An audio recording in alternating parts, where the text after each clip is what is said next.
प्रीत्या दैत्यः तव तनुमहः प्रेक्षणात् सर्वथापि त्वामाराध्यन्नजितरचयन् अञ्जलिं सञ्जगाद। मत्तः किं ते समभिलषितं विप्रसूनो वद त्वं व्यक्तं भक्तं भवनमवनीं वापि सर्वं प्रदास्ये। तामक्षीणां बलिगिरमुपकर्ण्यकारुण्यपूर्णोऽपि अस्योत्सेकं शमयितुमना दैत्यवंशं प्रशंसन् भूमिं पादत्रयपरिमितां प्रार्थयामासितत्वं सर्वं देहीति तु निगदिते कस्य हास्यं न वा स्यात्।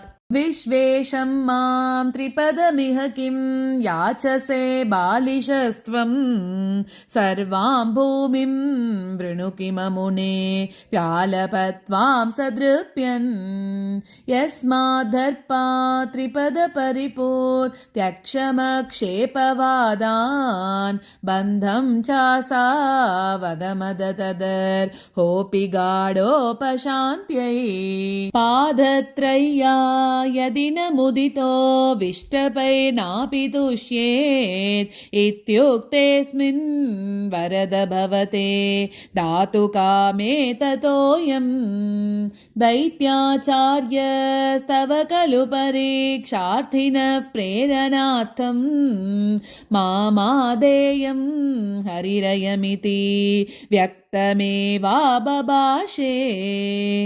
याचत्येवं यदि स भगवान् पूर्णकामोऽस्मि सोऽहं दास्याम्येव स्थिरमिति वदन् काव्यशब्दोऽपि दैत्यः विन्ध्यावल्या निजदयितया दत्तपाध्याय तुभ्यं चित्रं चित्रं सकलमपि स प्रार्पयतोयपूर्वम्।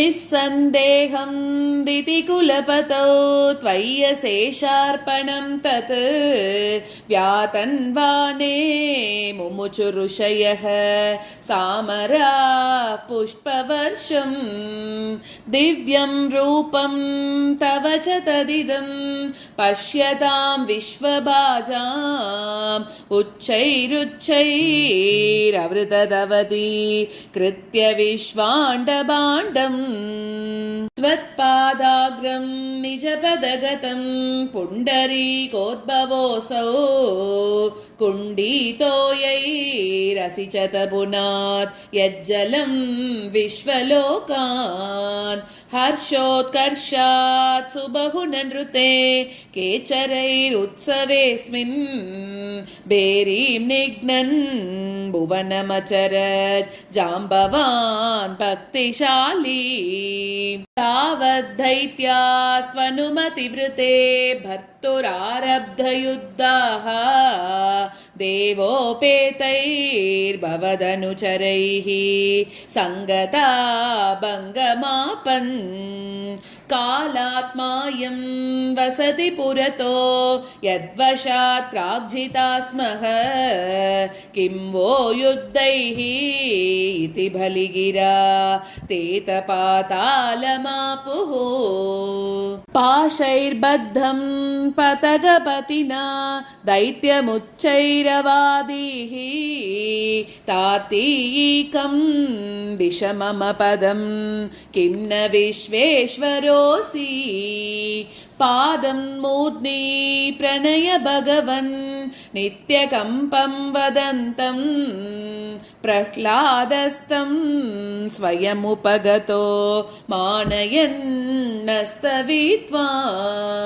दर्पोचित्यै विहितमखिलं दैत्यसिद्धोऽसि पुण्यैः लोकस्तेस्तु त्रिदिव विजयी वासवत्वं च पश्चात् मत्सायुज्यं भज च पुनरिति अन्वगृह्णा बलिं तं विप्रैः सन्तानितमकवरः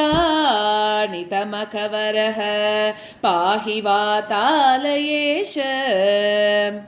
नारायण अखिल गुरो भगवन्नमस्ते।